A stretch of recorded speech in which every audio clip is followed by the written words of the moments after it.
Well, good morning and welcome to Doppler's Gear Garage. In case we haven't met, my name is Doug, and this is the Gear Garage. Paul Richard, good morning to you. Chris Alexander.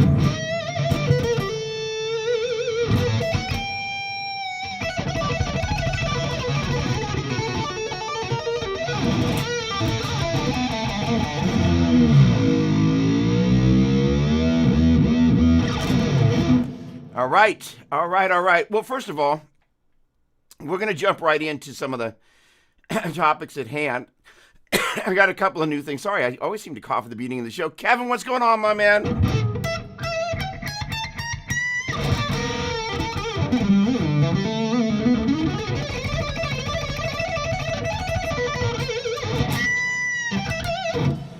Well. John Mello.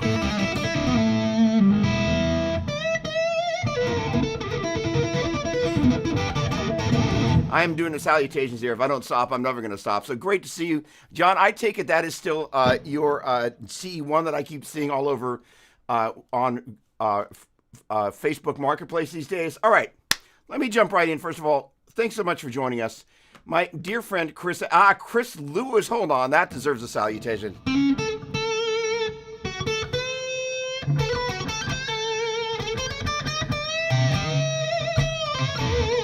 Now, I don't have everything totally dialed up, but what you're hearing this morning is a Rev E, which means super early dual rectifier.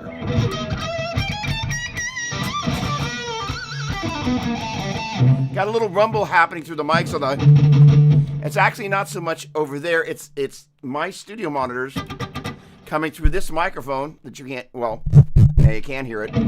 Oh, you can actually see a little bit of it. I hate actually having the mic visible in the frame. It's just kind of one of those things. Get up there.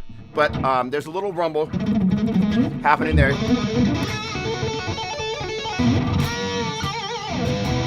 But the kind of the earlier generations of these rectifiers they were a little bit less kind of when we think of the traditional rectifier thing. They were a little.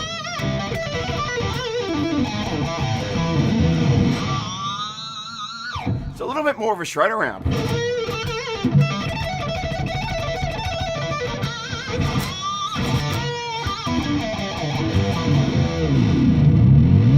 And so I kind of, it showed up here a couple of days ago, but I just kind of had a chance to fire it up this morning. But there's going to be a video.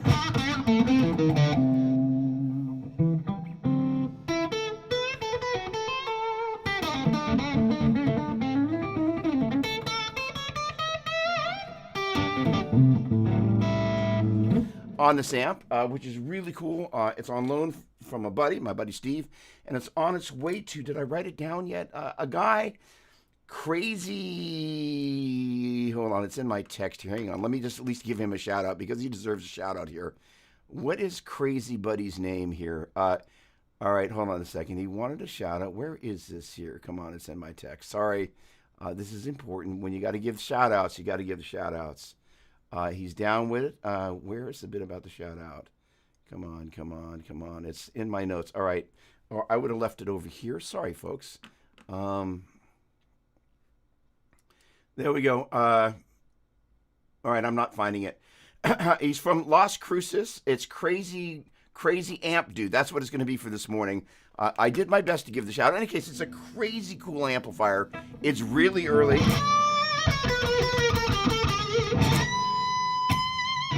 In the rectifier line, and I'm really glad to have it here. Big thanks to all the good folks that helped out with that. All right, gosh darn it. All right, Johnny, good morning. Great to see you. Hello. What's going on with you, my man?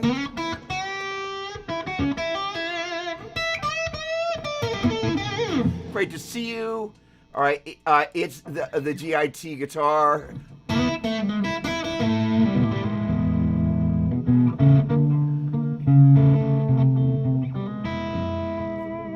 All right, and first of all, I don't know.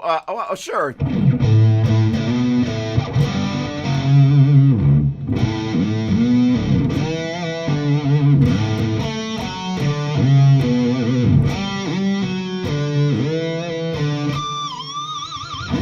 Congratulations, my man, Grandpa. Holy cow, you made it.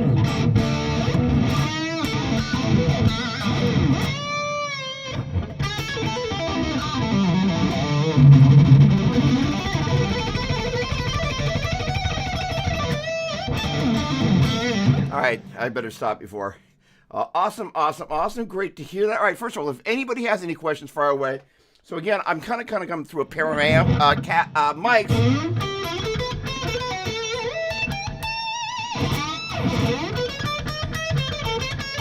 But everything's not totally dialed, but I'm certainly having a lot of fun. Again, you're going to hear a little bit of rumble if I'm...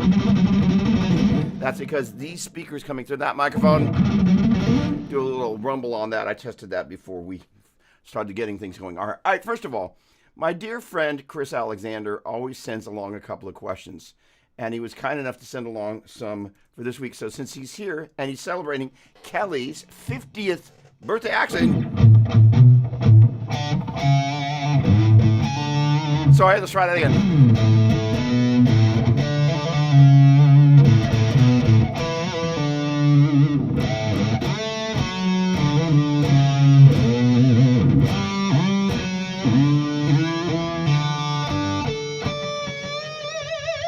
Happy birthday, Kelly. All right, gosh darn it. All right, number one on the list, do I still have my lessons from Joe and GIT? The good news and the bad news is, I am a digital and sometimes not just digital pack rat. So I absolutely have all my lessons from Joe, and I have all my stuff from GIT, kind of binders full of stuff. But most importantly, the lessons from Joe, I've got those. The other thing is my buddy Sean Griffin, and let me find this message from Sean because this is pertinent to this conversation, was kind enough to send through something that I'm gonna do some sort of lesson about. Sean, there we go. One of the things that I'm toying with, let's see, I'm gonna throw it up here. And again, this is courtesy of my buddy Sean Griffin. Let's see if we can't get that right there, Ski. There we go. So this right here, ladies and gentlemen, let's see if I can get, there we go. This is a little piece of history. So the crazy thing is that Sean kind of sent this through in a text, and I said, dude, this is priceless. Would you be okay if I did a YouTube thing on this? And he said, of course.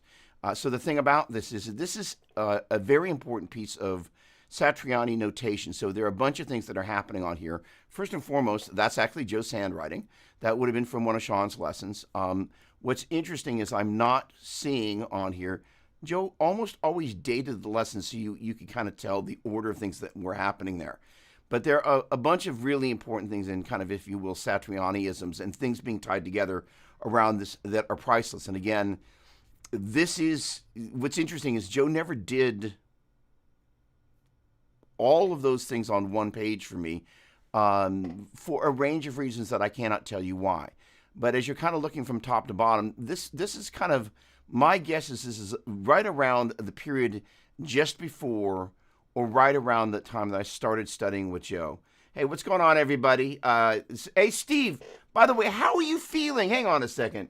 Sitting in, there we go. Oh, gosh darn it. I guess that's how you're doing. You did see my message saying, hurry up, get better, and get home. Sitting in my hospital room, waiting to go down for a heart catheterization, and I thought I'd check in, laugh out loud. Linda's surgery is Wednesday, too. Quite the pair. Love to you, my friend, Aunt Linda. In any case, you probably have gotten 5 million messages from everybody. I hope it goes, believing it's going to go great. Give our love to Linda as well. So, hi. Holy cow, both of you 1 week. You guys are staying busy. You know what? Get out of the way, put it in the reviewer. That's the way we want to do that. All right. And gosh darn it, Steve, you and everybody else tuned in at just the right time. So this is basically, if you look at the top there in Satriani writing there, that says theory. And what you've got is basically, first of all, what I call the DNA of the major scale. The circle equals up a whole step. That is how we roll, my friend. So absolutely. Brett, good morning. All right, Steve, do me a favor. On to the music, and do me a favor. Shoot me a message once you're kind of back from all of this, and let me know how you're doing. Shoot me a text, please. And by the way, Saturday is your day, so here we are. Okay, so the deal is the DNA of the major scale is denoted by the circle equaling whole step plus equals half steps. You got these two holes and a half, 3 holes and a half. So from 1 hole to 2, hole to 3, half to 4, hole to 5, hole to 6, hole to 7, and then half to where the 1 would be for the key of C, C, D, E, F, G, A, B, and then we continue on. Now, what he's done here that I thought was always very interesting, and I love that he did this. If you look at the diatonic numbers here, first of all, you can see the 1, 4, and 5 are all in uppercase Roman numerals denoted by the bars on either side. The 2, 3, and 6, lowercase Roman numerals with dots. The 7, also lowercase, but you've got this little denotation for not just a diminished triad, but basically a minor 7 flat 5. And so the deal is, and then you see it right down here, a half diminished is 1 flat 3, flat 5, flat 7. So the deal is, and I've got to ask him about this, but the reason I believe that although these are all, if this were 7 chords, this would be a major 7, and a dominant 7 at the 1, 4, and 5, minor 7 at the 2, 3, and 6, and this would be a minor 7 flat 5. But I believe the reason he did this was that if you actually did a truly diminished 7 chord, it would be a 1 flat 3, and I'm going to believe you can see my mouse, flat 5, doubly flatted 7, versus a singly flatted 7. I think he put that there just as a reminder, like, hey, if you get to start adding the 7 here, a diminished triad is 1 flat 3, flat 5, as you can tell from right there, but a minor 7 flat 5 is 1 flat 3, flat 5, and the flat 7, which actually, if you go up to the 7th degree of the major scale, 1, 2, 3, 4, 5, 6, 7, that's where this diminished triad in the minor 7 flat 5 would be. And if you look, it's a whole step back down to the 6, which is why it's got a singly flatted 7. That is, say, if I go up to the 1, 2, 3, 4, 5, 6, 7, and I create a chord there, I'm going to think of the root of that chord, even though it's based on the 7th degree of the major scale, I'm going to think of that as a 1. And if I go backwards to the scale degree number below it, I'm going from the 7 to the 6, and from the 7 to 6 is a whole step, which is why the 7 chord, the chord built off the 7th degree of the major scale, a minor 7 flat 5, you're looking at the 7 chord there, is going to have a flat 7. It's not a doubly flatted 7. It's a singly flatted 7. So gosh darn it, that's why I think he put that there. Now, what the other thing that he's doing here that I think is really cool is he's also talking about the intervals as you're looking at these triads. And this is really important. So the 1 are the tonic, then you go up to the 3, and then basically what you've got is 2 whole steps for a major third, and then a step and a half for a minor third, then 3.5 steps for a perfect fifth, and then you've got 3 steps for a diminished fifth, and then 4 steps for an augmented fifth. That is to say, sonically, what we've got is he did it for C. I'm going to do that there. There's my 1 and my 3, 1 and flat 3, major third, minor third, and that's 2 steps, 1.5 steps. All right, there, right there. Hold on. Sorry, couldn't help but go into a little dock in there. All right, so the deal is we're back at C. We get back to the point where we got these perfect fifths. So basically, there's a diminished fifth, also known as, well, we'll stay with the fifths for right now. So that's 3.5 steps. That's 3 steps, and then that's 4 steps of that augmented for major. So to see, sorry, there's major, minor, diminished, and augmented. So major is 1, 3, 5. Hold on, there we go. Hey. No more hide and seek here. Major is 1, 3, 5. Minor is 1, flat 3, 5. Diminished is 1, flat 3, flat 5. And diminished is 1, 3, sharp 5, which you can see written right here. So, hey, Mike Rand, I have been busy. I did not forget about you. I can't wait to listen to your track. I've just been a little up to my ears. Braxel, good morning. So, everybody, if you're just tuning in here, you're looking at some old Joe Satriani notes that my buddy Sean Griffin kindly sent through. All right, so there's the triadic part of this, and then here he's done something very interesting with the modes. And what he's done is he's defined major. He's also defined minor. Oh wait, there we go. Let's see, hold on. I got to make this a little bit smaller, and then we'll see the locrine there at the bottom. Come here, there we go. So he's defined major and minor, and that he's describing Dorian as a minor with a natural 6, Phrygian as with a minor with a flat 2, Lydian major with a sharp 4, mixed Lydian is major with a flat 7, and then again the minor mode, and then he described Locrine as minor with a flat 2 and a flat 5. Now, I'm going to send Joe into the corner here for just a moment. We're going to talk a little bit about this. First of all, there's so much packed into that because that is the essence of if you're wanting to know what was at the essence of so much of what Joseph Satriani taught, there it is in that document. And first of all, kind of at the triadic level, it allows you to really just kind of see how all these triads fit together. It also allows you to kind of go, okay, well, look, although it's on the page there, it's not necessarily quite as obvious. The idea is if you think about that, you've got your 1, 3, and 5 is major, 1 flat 3 5 is minor, 1 flat 3 flat 5 is diminished, and you got the formulas of each of those modes. Majors 1 2 3 4 5 6 7 1. That's why it's 1 3 5 major. Dorian is 1 2 flat 3 4 5 6 flat 7 1. 1 flat 3 5 1 flat 3 5 minor. Phrygian 1 flat 2 flat 3 4 5 flat 6 flat 7 1 1 flat 3 5 1 flat 3 5 minor. Lydian 1 2 3 sharp 4 5 6 7 1 1 3 5 1 3 5 major. So I'm just going 1 3 5, playing it up in the second octave.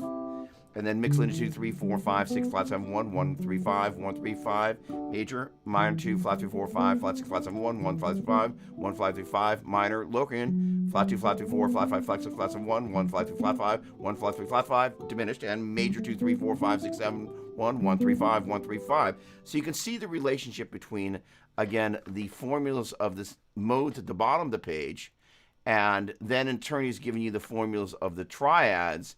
And then he's giving you kind of this whole major scale thing so you can see all the stuff placed together.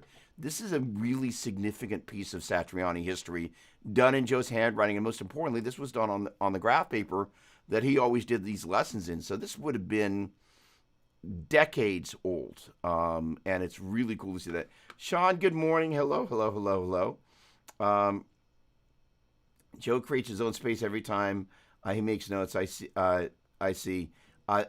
Such perfect penmanship. No, always need the multiple color pens as well to kind of point stuff out.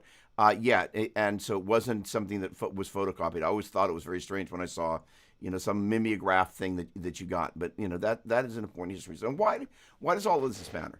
Well, the deal is, if you think about a song like, I'm a little out of tune. I apologize for that. If we think about Stairway to Heaven, we got this kind of minor chord, major chord, and major chord. Well, as you look at these order of these triads, kind of as hinted by this, basically that uppercase, lowercase, these two with a minus sign, uppercase, lowercase with a minus sign, and then the indication for half diminished at the 7 level. There's only one spot where you got a minor chord and 2 major chords a whole step below one another, and that's basically as we walk kind of down between the 6, 5, and 4. So it allows us to go, 6 chord, that's going to be the minor scale. Which one of these? You let it hang there. You go, the 6 chord is the tonal center, that's the minor scale. And then you have the formula of that minor scale, which is right here. Sorry, I can make this bigger and smaller. 1, 2, flat 3, 4, 5, flat 6, flat 7. So now you've kind of tied these things together.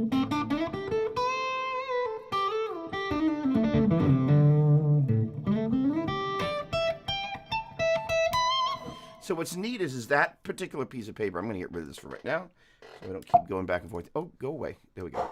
Thank you, Joe. It allows us to see all these things pulled together. And what I loved about that was when Sean sent that over, I was like, oh, it's got all that stuff. Usually those were on separate pieces. There was one that was for the triads. He also gave me one that was another one of the questions here that Chris kindly sent through. Chris, thank you, by the way. You kind of scored big this morning in terms of pay dirt. So, yes, kept stuff, as did Sean. You also asked me something about how do I practice and implement double stops into my playing? Well, first of all, it's a really great question.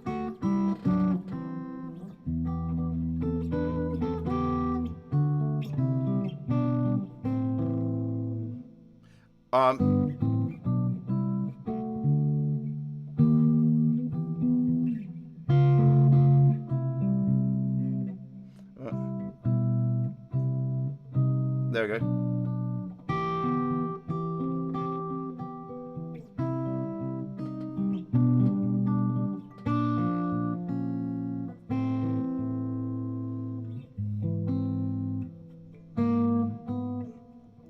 Messing around a little bit. The idea is that I generally have a tendency to, especially as I've been kind of talking with my students about this really stupid concept, but it is actually totally accurate, although it's kind of a funny way of describing things. I like to make the analogy that the left hand on the piano is kind of like a horse, and the right hand is a saddle and the rider that's on the saddle.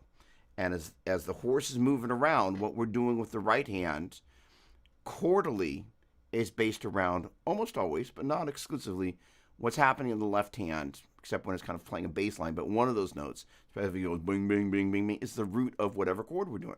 And the right hand, it's playing the chords based on that bass note, and it's playing melodies that, although they're not limited to the notes in the chord, the melodies, when they resolve, relate to the notes of this chord as it relates to this bass note. So as things move, those chord tones move, and the related melody notes move in relationship to all that. So they're tethered together, but yet they're kind of doing different things. And so that in mind, one of the things I like to do with dyads, and Chris, I think you and I have done this before, as I kind of showing people triads these days, the first thing I do is kind of go, hey, if we, as Joe talked about, if you take the major scale and you take basically 3 consecutive notes, you got 2 whole steps, a step and a half, what I like to call a half and a step, 2 whole steps, 2 whole steps, a step and a half and a step, and 2 whole steps. And instead of going, we went on. We're now harmonizing the major scale in thirds. The beginning, for me, besides kind of doing Chuck Berry double stops, those are dyads, or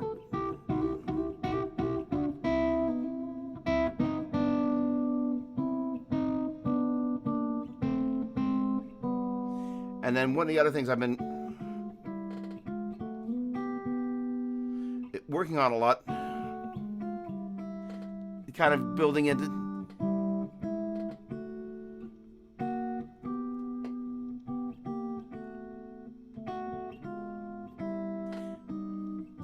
what I play is just kind of some different types of chromatic movement. But the idea is we're instead of playing thirds here, I can play fifths, and so here I'm harmonizing the major scale in thirds. Now I'm harmonizing fifths. And if I put the thirds and the fifths together, I end up with triads. Sound like that?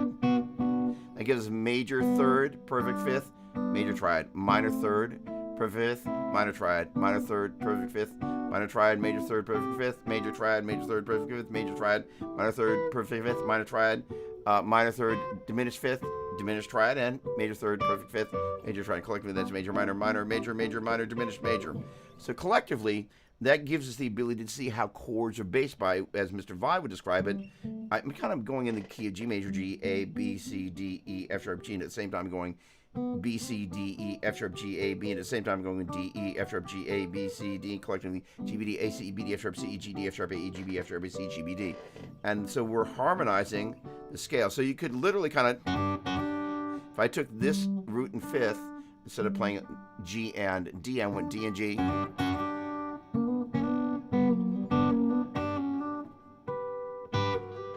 So you can kind of begin to work with those shapes.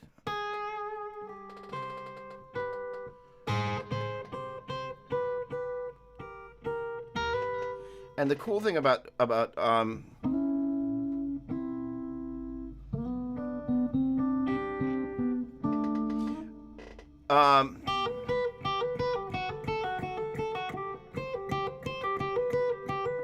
I play that little third there, I'm really, in my ear, implying a G major.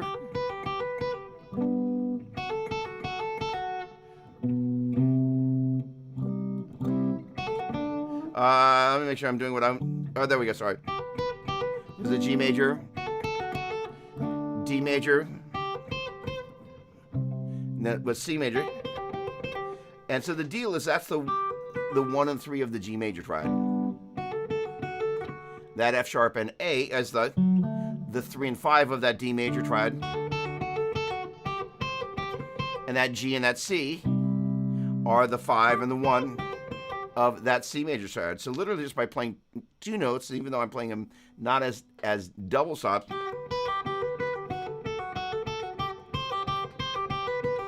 you can actually hear chord movement in there.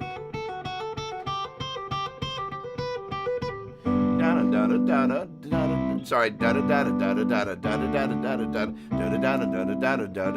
which is really fascinating. So the thing about this is, although I'm not playing them as dyads, I'm playing them as intervals. Well, a dyad has played 2 notes at the same time. These are thirds, and thirds I can either play as intervals or I can play them as dyads. So that's and then I'm going to be going to F sharp and A. And then I'm going to, what was that, G and D, right? Right.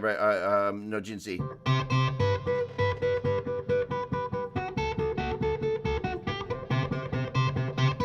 So now I'm a...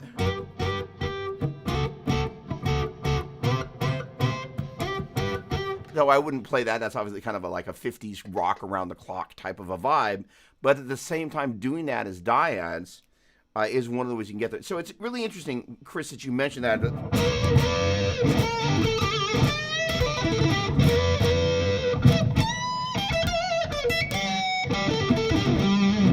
So as I've been thinking about that little spot there,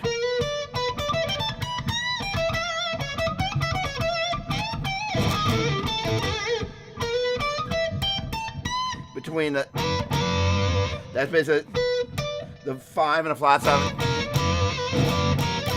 I've been really thinking about how can I play that in a way that really sounds unique to my playing.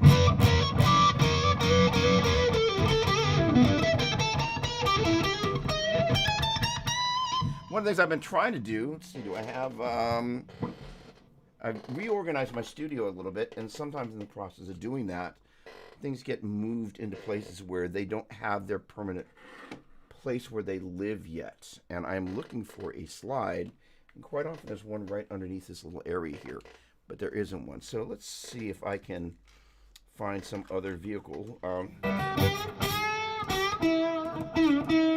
Not so slidey. What else we got here? Anything else that's going to be slidey?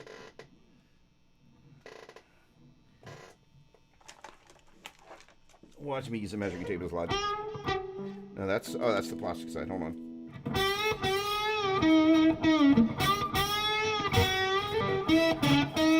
That doesn't have the sound. All right, that. I'm trying to go for it.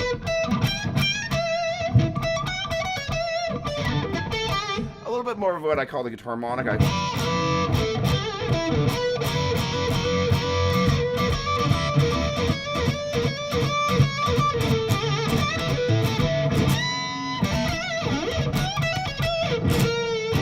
So that.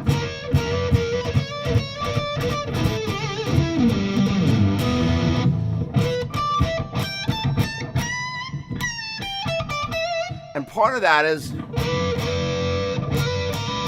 because when you blow a harmonic,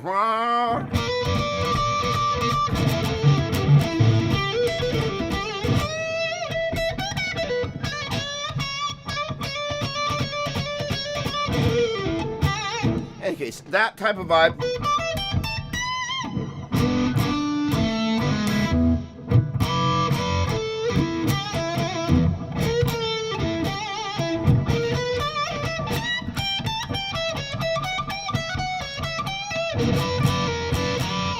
So that right there is, to your question again, how do I approach using dyads? And kind of getting that thing where I'm like, once I'm not totally there yet, but there will come.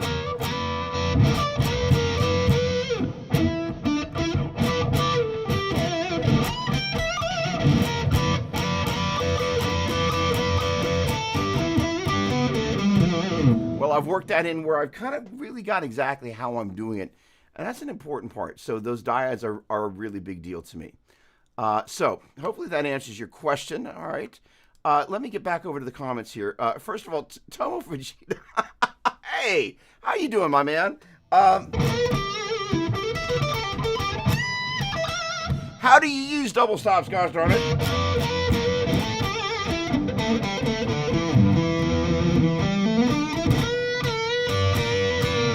right, so, all right, fine. Here we go. Pentatonic double stops. One of my favorite things. We got classic places where we're going to do double stops with a pentatonic. Again, that same. So that same double stop right there is another place. Well, bend from the 4 up to the 5. And do that kind of that little, again, a harmonic.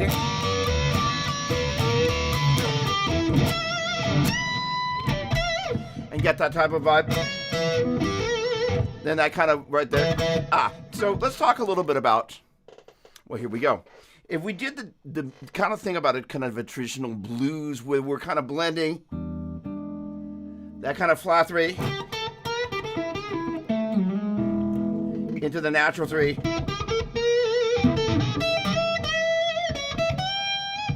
So the deal is, if you look at that, the Dorian mode, which is a 1, 2, flat 3, 4, 5, 6, flat 7, 1, 2, flat 3, 4, 5, 6, flat 7, 1, 2, flat 3. And we look at what's happening here at the 5, 6. That is blatantly, if I play the 3 right there.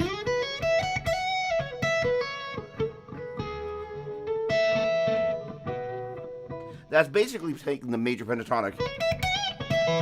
But the deal, if we cloak that in the D major 3-note string mode on the top part of that, we're kind of taking the minor pentatonic and including, right, let's go, where are you? Where are you? Here?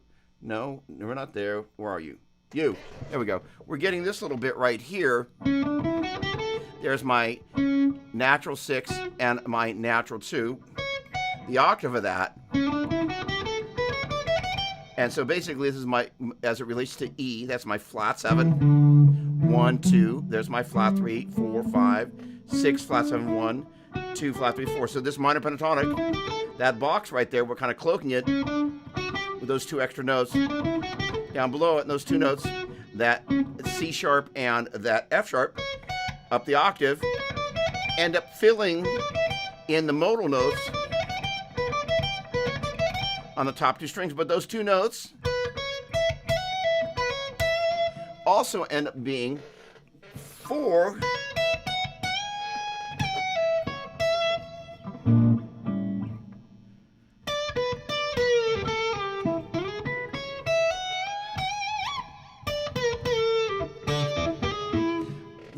filling in the blank of, again, the major pentatonic. So the deal is, if we take just that Dorianized pentatonic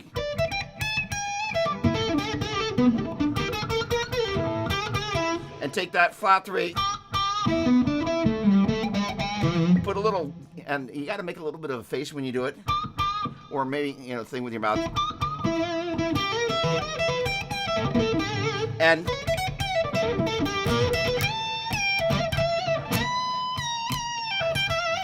get that.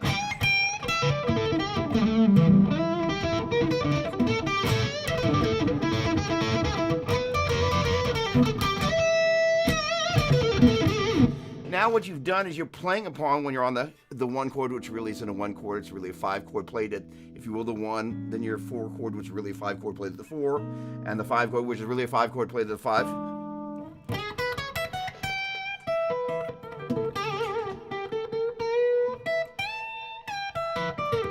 And you can, contextually, if I go, you're hearing that as the 6 and the 2 of E Dorian. However, as I hit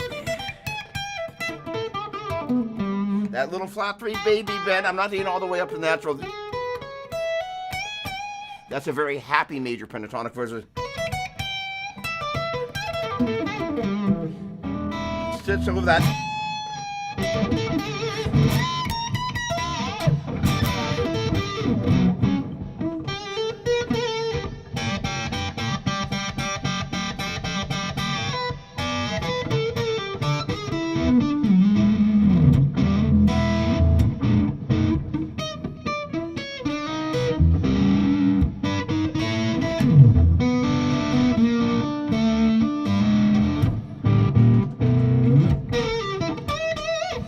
dyads, that's almost that rhythm part that we're outlining it. So those dyads in the Christianity question.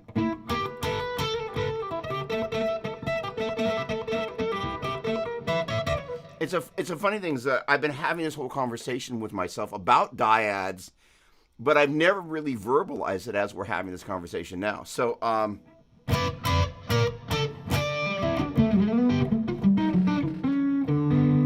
right, so I'm gonna first of all, awesome. Thanks, Rick. Appreciate it. Nick, good morning. Hello. Hans, very kind. We actually, there's another guy here that we should give proper credit for that. Isn't that right, Tomo? So the deal is, if we're going to talk about Mayer, though, the way John uses 6 is really kind of iconic to this. And we started talking about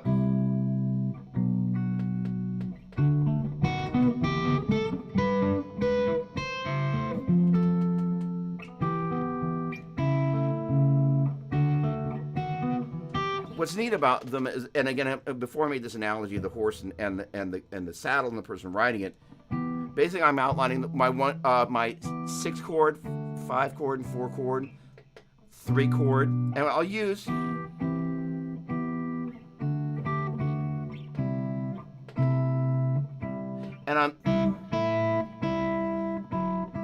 different textures of the dyads, but largely what I like to do, although technically the interval is a 6 right there,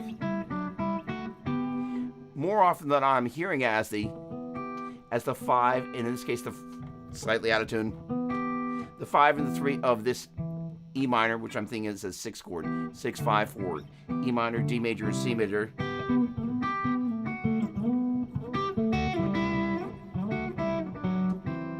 And so as I hear those chords quite often, I'll hear them, again, thinking about the horse versus the rider. But one of the other things I like to do is add some other movement around them. So the idea is this basically,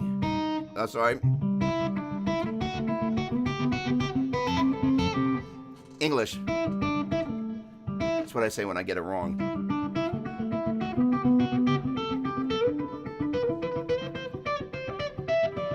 So that's basically taking the 5 and the 3 of the 4 chord, 5 chord, 6 chord, 7 chord, 1 chord, 2 chord, 3 chord, 4 chord, 5, 6, 7, 4, 5, 6, 7, 1, 2, 3, 4. And so when you play that without the bass note in there anymore, you still hear that in there. So most of the time when I'm hearing that, I'm doing... If I play that, I'm hearing happening in the bass, and to me it's implicit. But again, then if we kind of deviate, if we think about it as our 6 chord, 5 chord, 4 chord, I like to put that little chromatic walk in there between the 4 chord and the 5 chord. And really what's happening there, I'm basically forcing a little mini mode change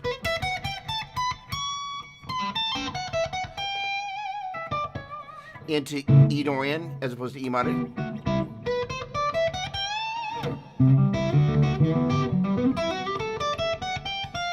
So I had an F natural in there. When it goes to there, that switches from the C natural to that C sharp right there.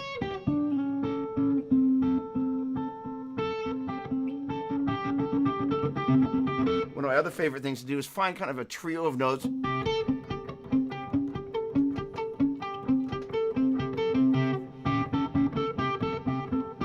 can also do that as kind of a dyadic movement, right? And so I don't always kind of get them right.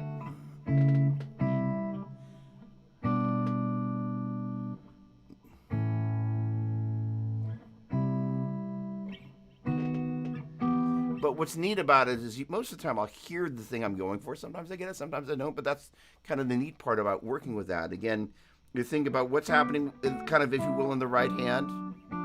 So for whatever reason, that little movement there, I always kind of miss that one. And I'm going to go to the 5 chord. And what's interesting about that, on its own, that's really unpleasant. But against the bass note there, it's really pretty. And then we're resolving the 1 chord there.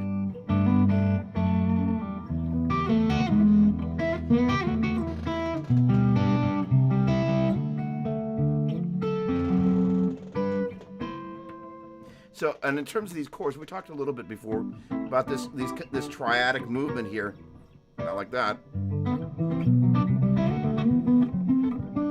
So those are spread triads. So instead of going 1, 3, 5, we're going 1, 5, 3.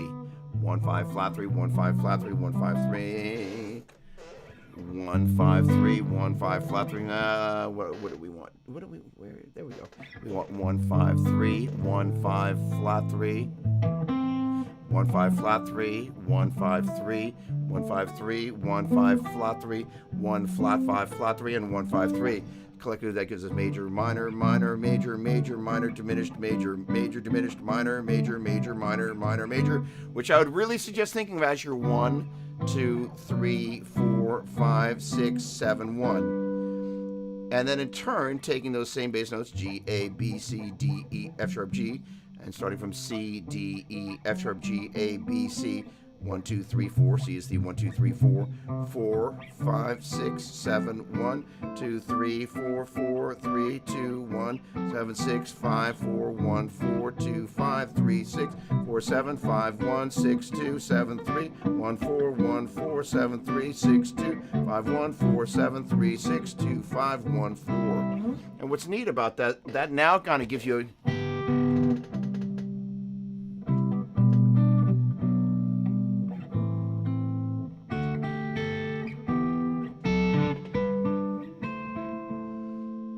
modulation. That's the kind of Doppler's.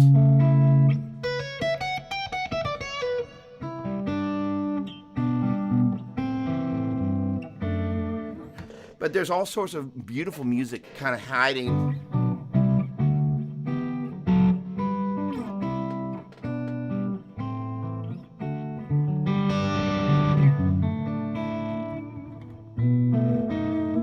I took the 3 chord, did a little dominant thing, and again, most of us if we have favorite licks that we play, as we begin to play stuff chordally, we have a tendency to fall into many of the same patterns, which is part about developing style.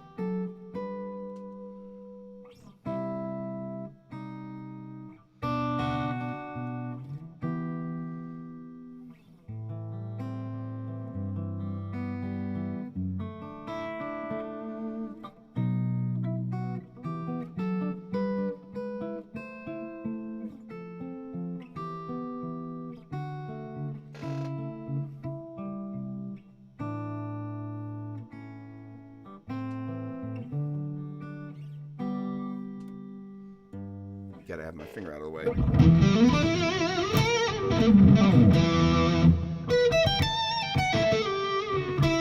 What's neat about it is it just inspires.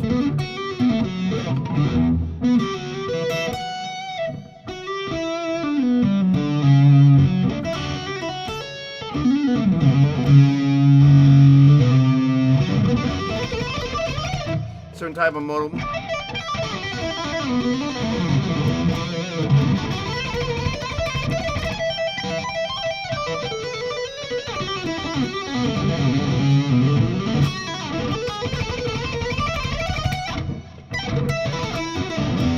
Modal playing that goes along with that. All right. Okie dokie. Hang on. Let me just get caught up here real quick.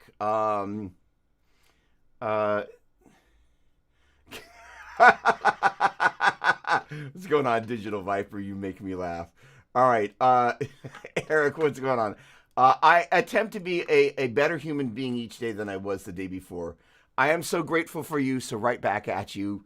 always fill my heart with joy whenever I see you and run into you. So thank you for that. All right, Danny, what's going on? What do I really need beyond a DAW recording interface to begin recording direct guitar into my laptop? Welcome any brand suggestions, maybe a topic that's too big for today. That's a great question. And I'm going to answer that with as much quick and efficient specificity as I possibly can. After one very important moment. Yes, ladies and gentlemen, the time has come to raise them up. Do me a favor, say hello. And Rick, thanks, my friend. Let us know where it is that you're coming from and what it is that you're drinking. My usual Pete's and a muscle milk here. Okay, so here's the deal. It's a really, really important part of what I think.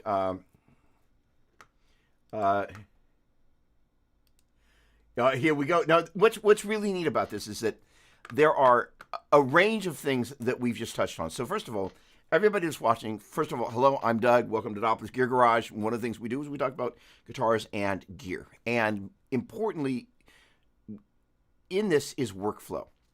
So the idea of being able to document your music efficiently is super, super, super, super important. And having a vehicle to do that with as an audio interface, I don't have one that's free. There's an extra one that I actually ran into that's upstairs. I'm afraid if I start pulling on this, I'm gonna cause some drama. But basically, I am a universal audio. For all intents and purposes, you could describe me as a fanboy. I'm a big fan of their interfaces. Most importantly, I'm a fan of their plugins. And the great thing about the universal ecosystem is in most but not all of their audio interfaces, the kind of their main tier, you get the ability to run the plugins off the DSP, the digital signal processing, that is inside the audio interfaces. So I have a larger audio interface, an 8-input interface that's back there, but I've also got a smaller one that I literally just used for volume control. Because as soon as you kind of end up listening to stuff, you're constantly bringing stuff up and down, recording maybe a little louder, trying to monitor a little quieter. But the point being is the ability to bring your levels up and down is super, super important. To answer your other question, these are the ATH, what are they, the M50s? I'll get the model number in just a moment. One of the things that I apologize that I've been promising to do, there are a bunch of things getting ready to happen in Doppler land. So let me just tell you, not for my kind of like affiliate link benefit, but for your benefit to have a definitive list of starting places to go and do your research on. There's just a bunch of go-to gear that's going to end up on a Google sheet. And on that is going to be these Audio-Technica headphones. If you look at any recording session, 99% of the time, you're going to see these exact same headphones. You'll see Joe Bonamassa wearing these headphones. And the deal is that, first of all, one of the things that happens is they end up always, what are we, number 3? There we go. They always end up dog earring kind of this stuff that comes off, just like starts to wear off. I don't know, maybe dog ear is the wrong name. But basically the top of this starts to come off and molts, and you end up with it on your clothes and stuff.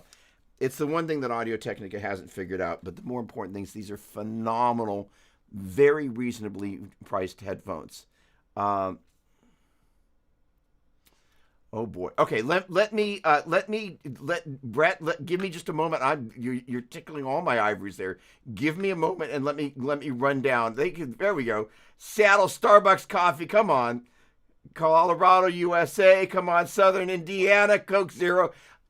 Man after my own heart. I love Coke Zero and Indiana. Gosh darn it. Okay. I bought a set on your recommendation. I love them. Awesome, Steve. Thank you. They're phenomenal. Okay. Let me go down the list here, and then we're going to continue going on here. And first of all, I love the interaction, so thank you for it. It is a really awkward thing to kind of be doing this and kind of have very little feedback. So thank you for that. And Steve, awesome. Okay. Universal audio interface, depending on what your needs are, one of the smaller Apollo interfaces is a great way to go. The deal is there is one particular, and it's in a box, but it's not in this room. It's a 4-input Apollo interface, and it's the ones that are capable. I guess it's a quad, but the advantage of that over the twin is that you can have multiple inputs available simultaneously. So let's say you want to run your bass, your guitar, and a vocal mic simultaneously. The 4 ins as a minimum as a workflow, so you're not constantly plugging and unplugging stuff, is really, really important. I'm seeing comments in there. I'm going to come back to them in a moment, but let me put on the Focus Fox and just kind of walk my way through this. I'm a Pro Tools guy. Generally, there's 2 flavors: Pro Tools and Logic. And honestly, if you're a Logic person, more power to you. It's really it's kind of like day or night. Those are the 2 main ones that rule. Studio One is great. However, a good 90 plus and probably higher percentage of the people are either in the Logic camp or the Pro Tools camp. And most people start in one camp, live in that camp. I started using Pro Tools when I started working with computers. So there are a couple of things about about all of this that's super, super important as well. Generally, you want to have a hard drive that has enough space that you're not running out of headroom on your computer because you've got too much stuff crammed on there. The other thing is, I don't have that one handy. I've been having this ongoing conversation with my beloved wife, Melissa, about my beloved Samsung drives. These are T7s. This one's a T5. This is an older generation. And my favorite ones are the T9s, but the T9 4 terabyte drive, because I also do video, is, for whatever reason, they usually kind of have them on Amazon. They'll go down 50% off or something like that, or sometimes 40% off. But the 4 terabyte T9 Samsung drive is now $700, and I kind of keep checking back. I'm like, how is it possible that it's $700? But it is. And again, most people aren't doing video, at least doing video the way that I do video. So if video is not a big consideration, that's fine. But the idea of having a solid state drive and not a traditional 7,200 RPM drive, I don't mess with those old style drives. And I say that because I've got things that are archived on old drives, what were really good and expensive drives at the time, but they break. And to date, I have not had a solid state drive break. I've had one that was funky, and I sent it on back to the good folks at Amazon. If you aren't an Amazon Prime member, as long as you don't have anything terribly bad against Jeff Bezos, can I suggest doing that? Because the ability to get what you need really soon is a big deal. All right. So that is to say that external drive means that when you're done with a session on your local machine, you send it off to that drive. You can also send it to Dropbox up in the cloud, which is another way to do it. However, a friend of mine once said if it's not in 2 places, and generally I've only had one corruption with Dropbox in the cloud, and that was over a decade ago. So generally speaking, you can take that local folder that your session and all that stuff is in, and you can basically put it in a partition that's an area on your hard drive that you said, hey, this is going to sync with Dropbox, and then you basically make it such that it's available only offline, and then you can get it to resync and make that available. That's another way to do it. I like having the drives, but honestly, if I were to give somebody advice from the ground up, here's the problem with the syncing with the cloud part. If for whatever reason your internet connection goes down, or there's any sort of drama going on that involves your ability to get from your machine to the cloud, and you need that data yesterday for stuff that's current, that's why having a good backup drive that gives you a little bit of extra breathing room, or you can just push it too quickly, like, I'm out of space, I don't have time to sync with the cloud, I got an idea, I'm running out of space. That's where that comes valuable. So I've had great luck with the Samsung drives. Probably for most people, a 1 terabyte drive would get there. The T9, why I like them is they've got a really high read and write speed, which is important, which means your data gets to and from. Look at all the great comments there. I'm going to try and ignore this for just a moment. All right, so that is a universal audio. All right, I've got to do this. I got to go over to Sweetwater, so let's do this. So I'm going to very quickly go through some very specific pieces of gear, but I will say one of the other things that I didn't do yet today is a little new thing I'm going to do called WTF, which is about gear. So let me get over to Sweetwater. Let me make sure I've got the right browser in place.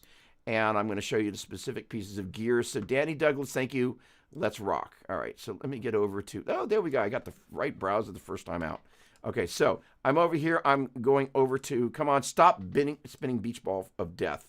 All right, we're going to get to Universal Audio. All right, so this right here is exactly what I'm talking about. So this right here is a twin. This is basically they call it an X4. In days past, that would have been called a quad. But the thing about this guy is when you spin it around backwards, you have 4 inputs that you can get in here. You've got all sorts of great I/O. The optical is nice. Most people don't use it, but for those who do, it's great.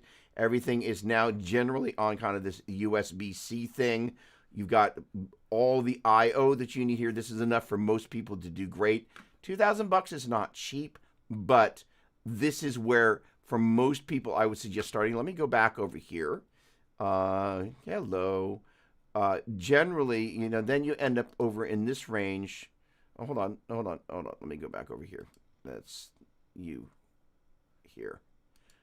There we go.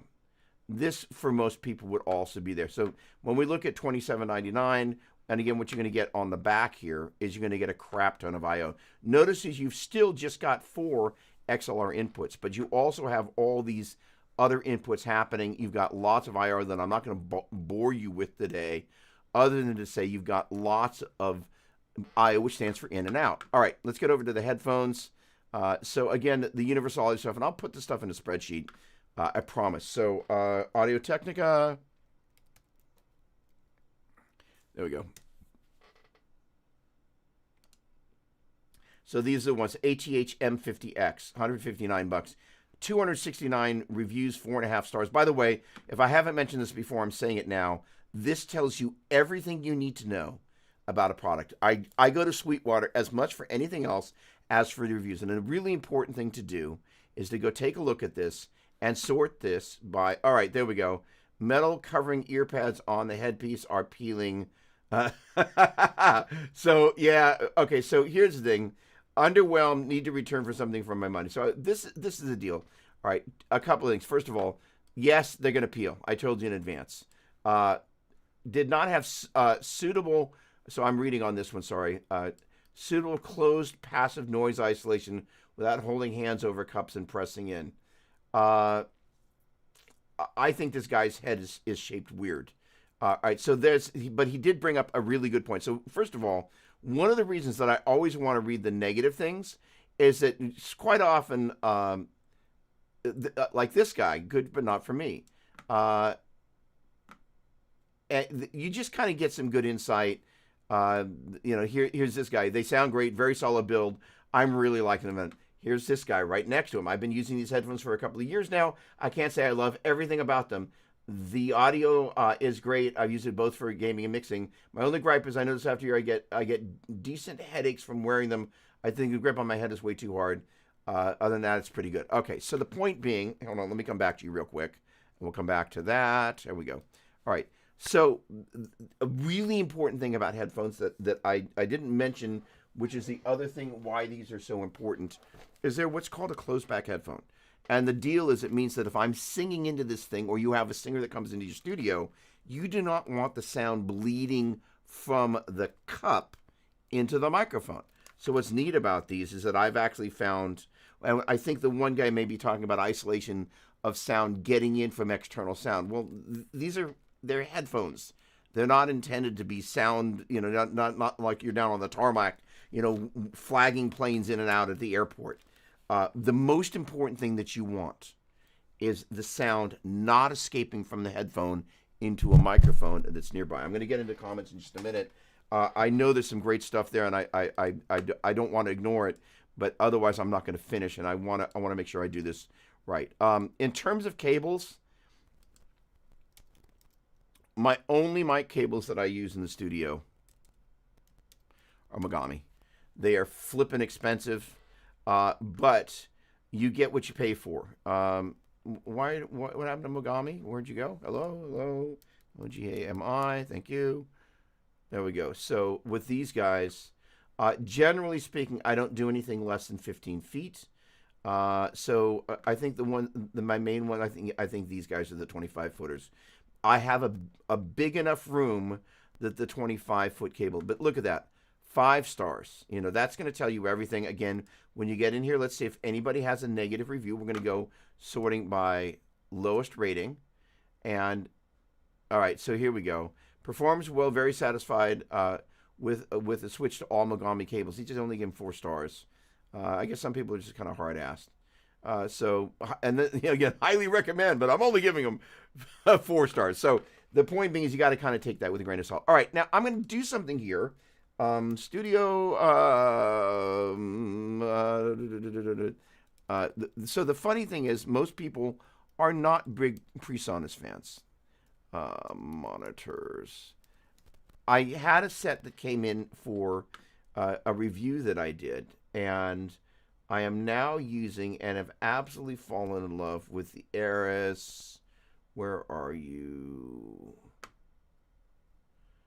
These are the ones that I had before. The E8 is what the model was, but now I'm using the coaxial ones. It's these guys. One review.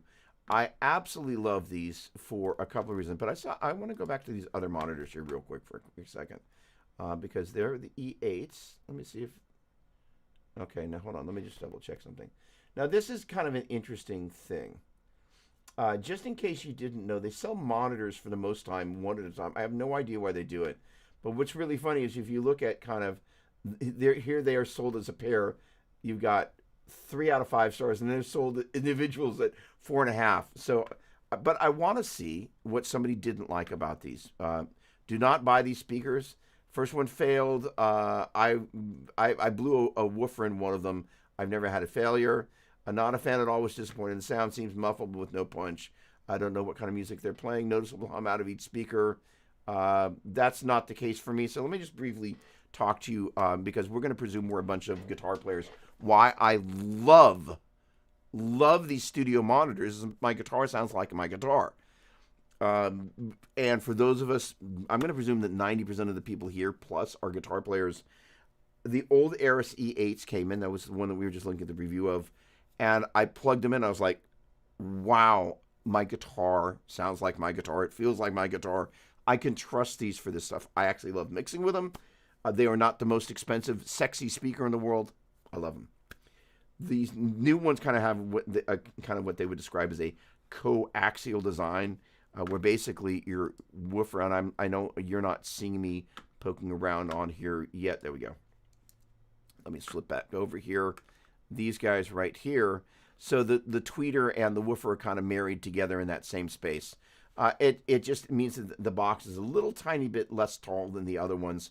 I could not be happier with these. I've been using them probably at this point for going on a decade. I realize they are not the most favorite in the world, but gosh darn it, I've had great luck with them, and I couldn't be happier. All right, let me.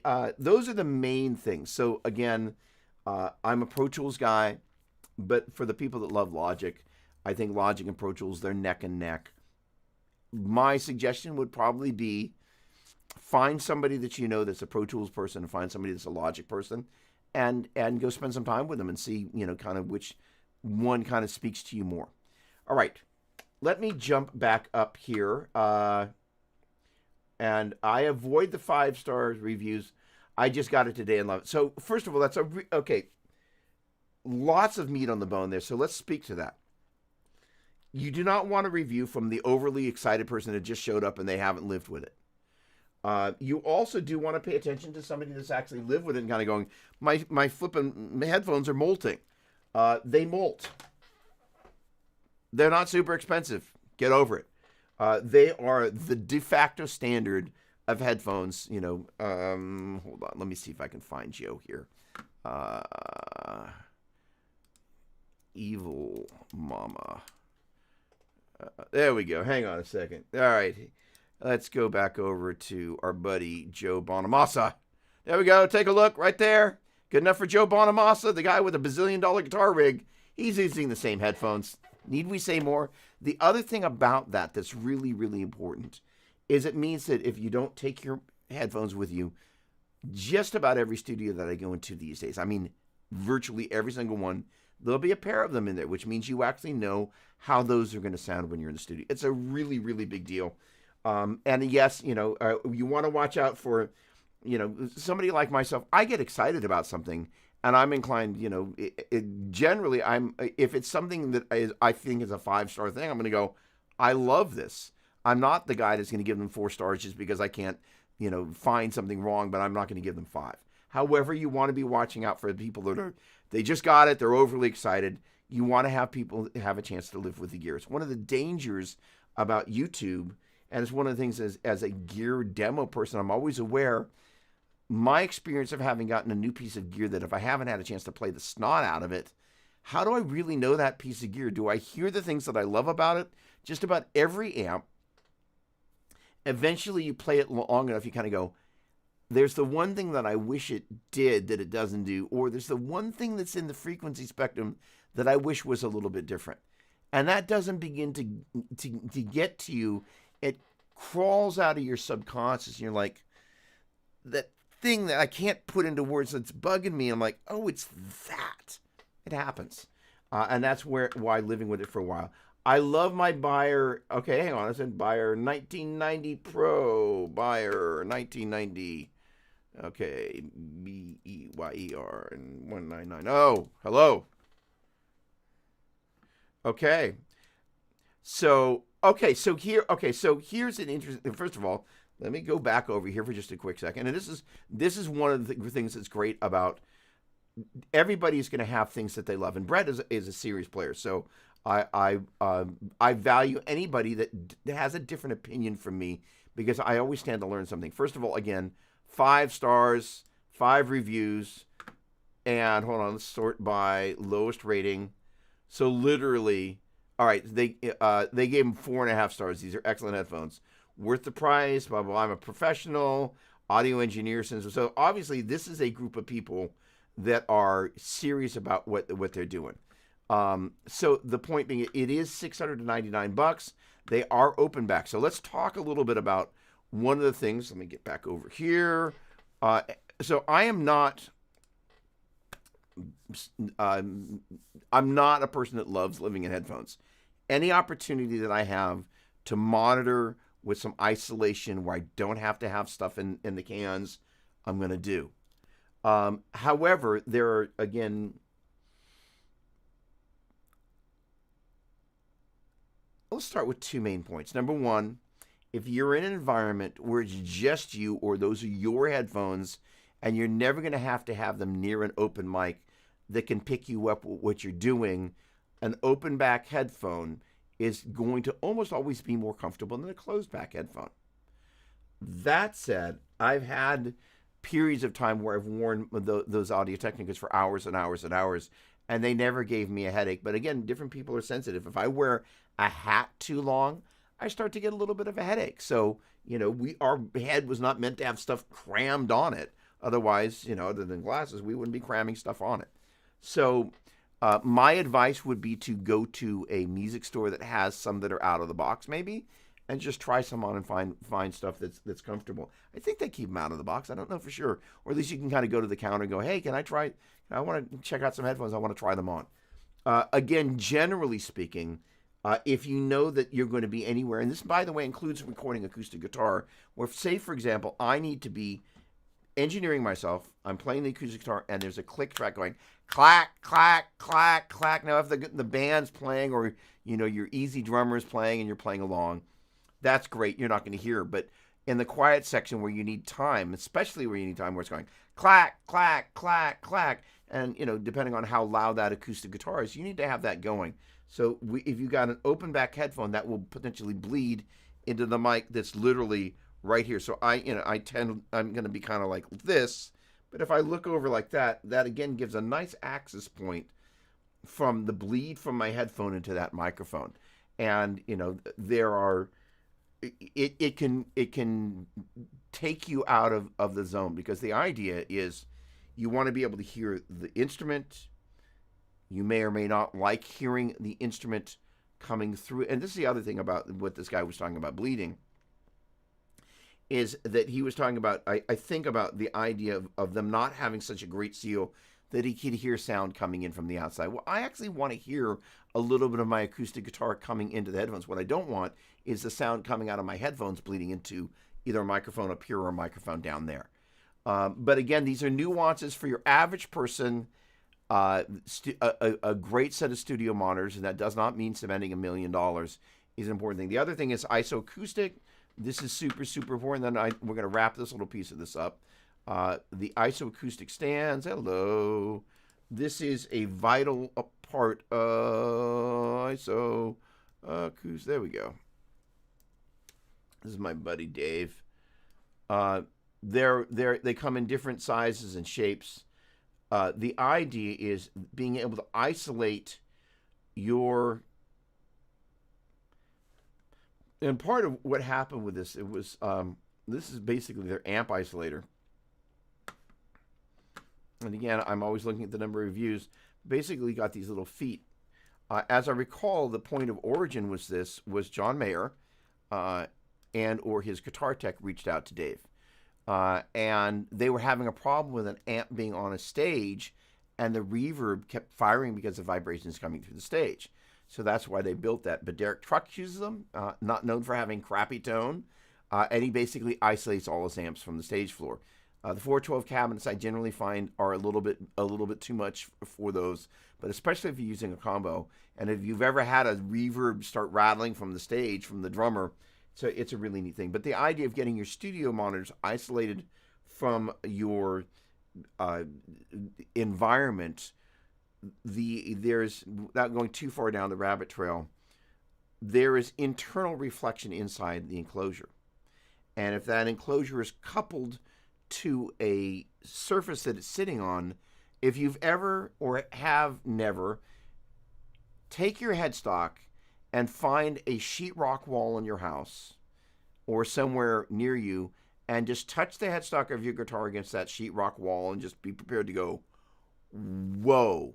That transference of energy, all of a sudden the sheetrock became a giant transducer. So that energy, first of all, there's another thing that gets introduced to it, but the other thing that happens is what's called smear. So it introduces these weird artifacts into the speaker enclosure environment because of the surface-borne reflection. That means that the speakers, what comes out of them, the reason you've got them, do not operate efficiently because of what Dave actually calls smear. So the idea of getting whatever studio monitors you get, I would strongly suggest getting the isoacoustic stands. They're underneath every one of the studio monitors I've used for over a decade. All right. Enough on that. Let me jump back out into the comments here. Thanks for that, Brett. I appreciate that. That's so funny. What appeals to me about eBay is the fact that that you get to buy guitars that have been under somebody's bed for years. Genuine closet queens. I love that. I like to say what I described as Velcro virgins. So you got your closet queens. We got a little consonants going on. And yes, the best way to buy a guitar is in person. Get it free, 5 stars. Chris, I thought you were at a birthday thing. I hear Yamahas are the cream of the crop for monitors. Could have been mistaken. Nope. Okay, so the monitor and I sold my Yamaha NS10Ms. Those were the de facto standard. They were bass light, and over a period of time, they were known to give you ear fatigued. So, and it's actually one of the things that actually, the funny thing is the PreSonus is, now I was using some Roland Studio monitors. They made a set called the DS98. They were powered monitors, and that's kind of been the thing. These days, almost everybody's monitors are powered. So when it comes to studio monitors, the thing that you want to look for, and most of the companies have figured it out, is you want to read the reviews and look out for anybody saying, hey, I'm getting ear fatigue from them. And that means that there's certain frequencies that seem to be a little predominant in those speakers that after a while you're like, gosh, my ears are tired. Tired ears make for bad musical decisions. And it means that you just kind of get out of the zone. Getting in the zone is the most important thing. I had PreSonus, they are fine.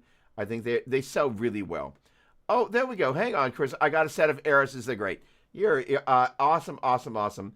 And okay, so Danny, thank you and chat.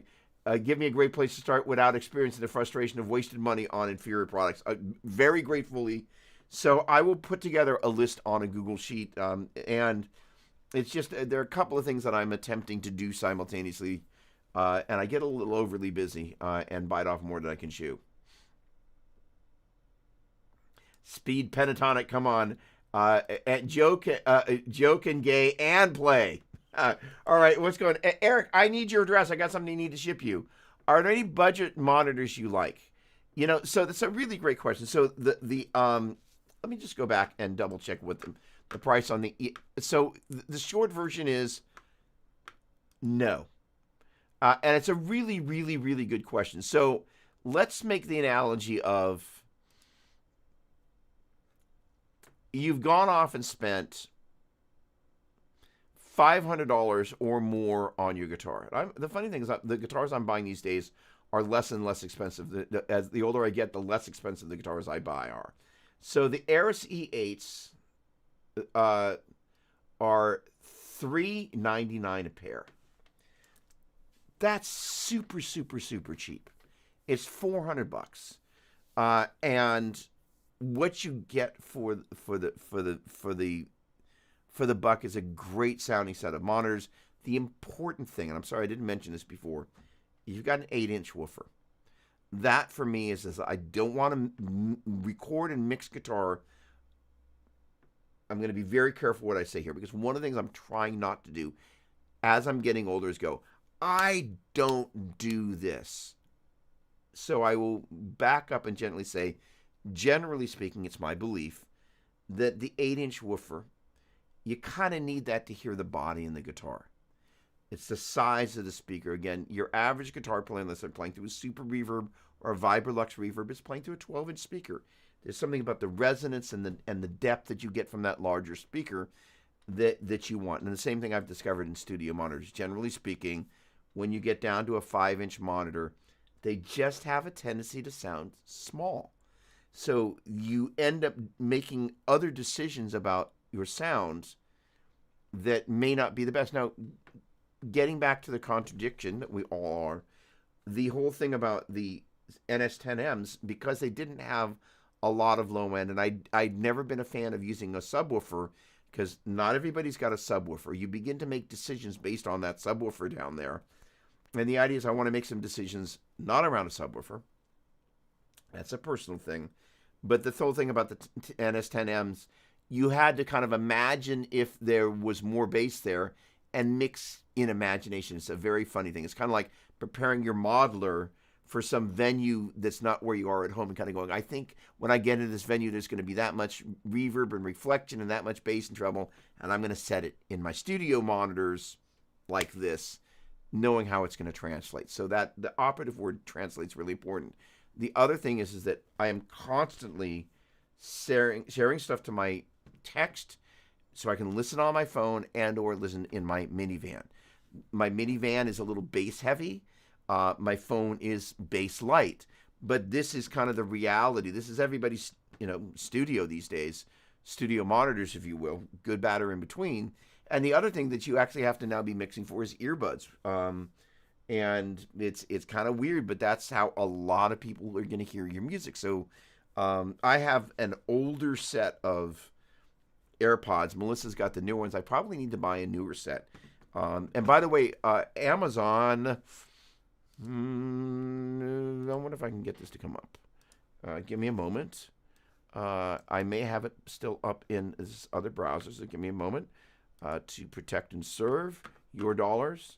Thanks for that, Danny, by the way. Let me see if I can get to this really easily. It should be here. There we go. I think I still had it.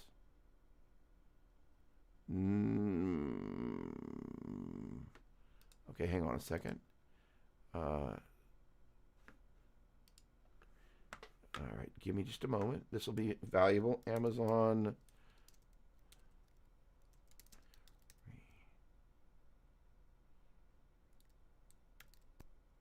What I didn't know is that Amazon has a specific landing page for their refurbished products. And this isn't going to show up in both places that I'm streaming. I think this only shows up on YouTube.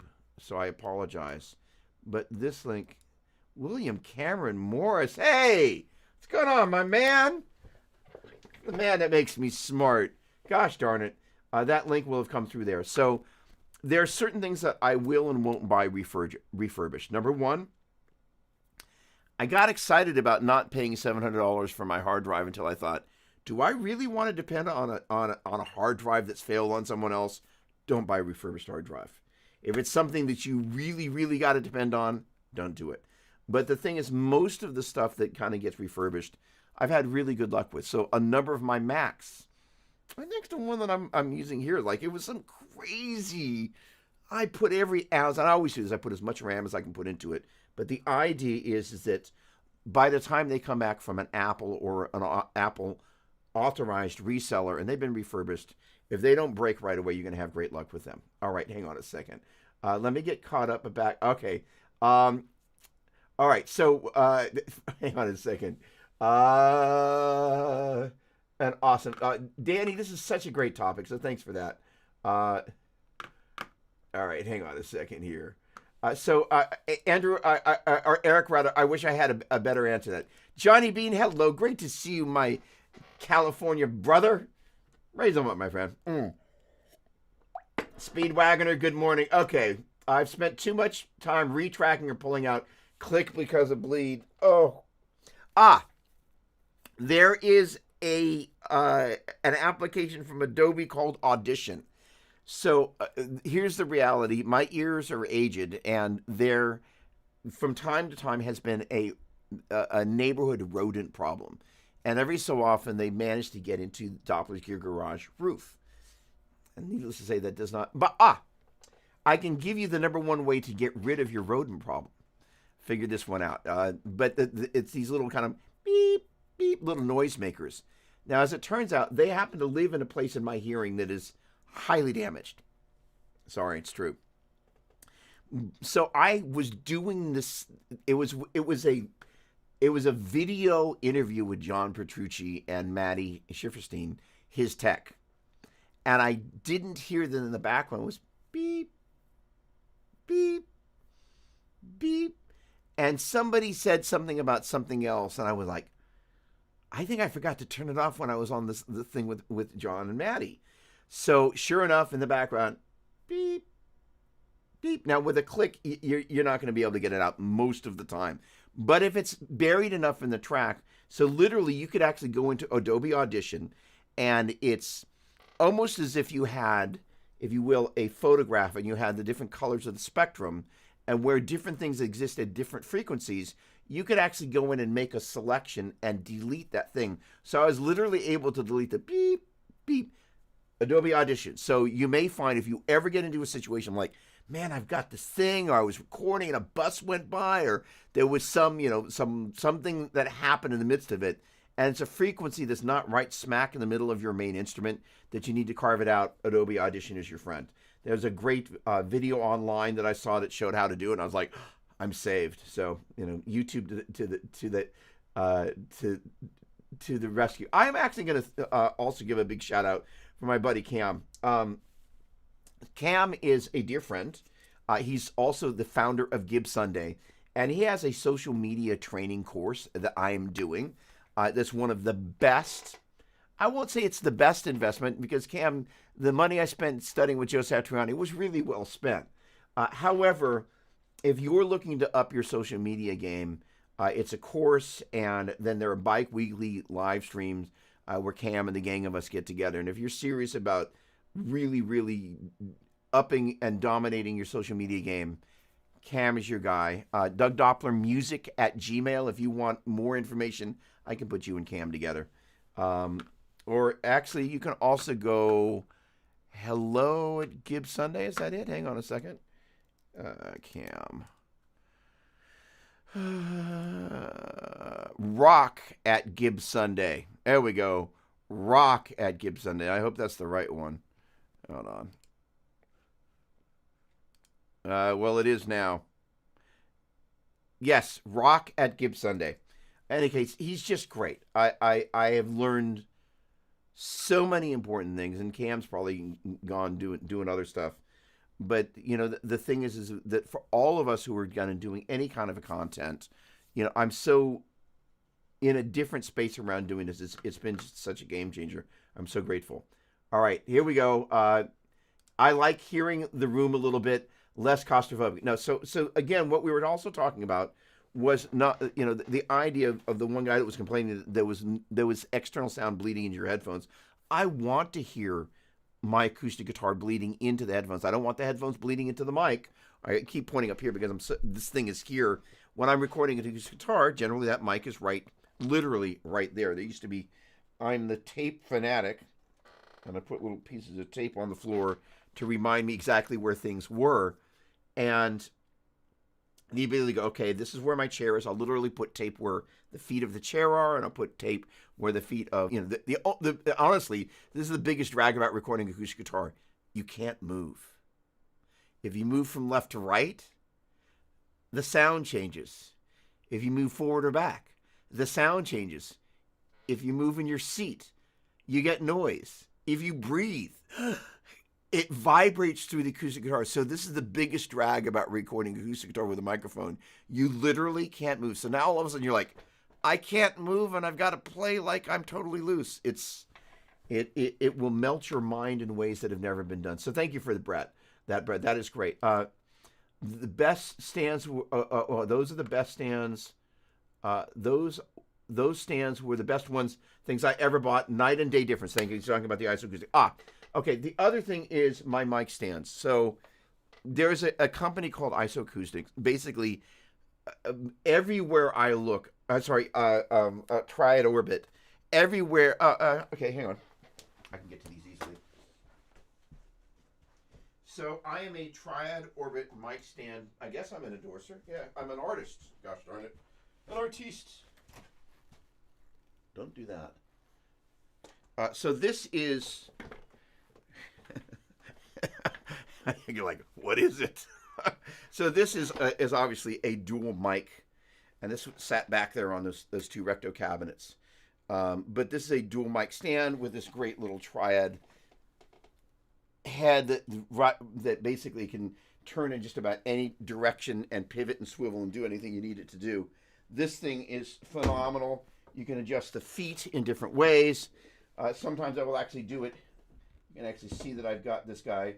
So if I had all three kind of level there, that guy's sitting against the ground flat, just so I can get it a little tiny bit lower. But I've got 1, 2, 3, 4, 5, 6 of those stands, bare minimum, that can have every possible apparatus in the world. Having a great stand is super important. I don't yet have the camera set up in the ISO booth there, but I also I have there's for those of us that really want to tweak out. We'll get off the studios thing in just a moment. Something called a Dynamount. Do I have? There we go. This should be up here. Where are you? Are you still open? There we go. Oh, I must have restarted. Let's see. Hang on a second. Let's get you. Are you going to talk?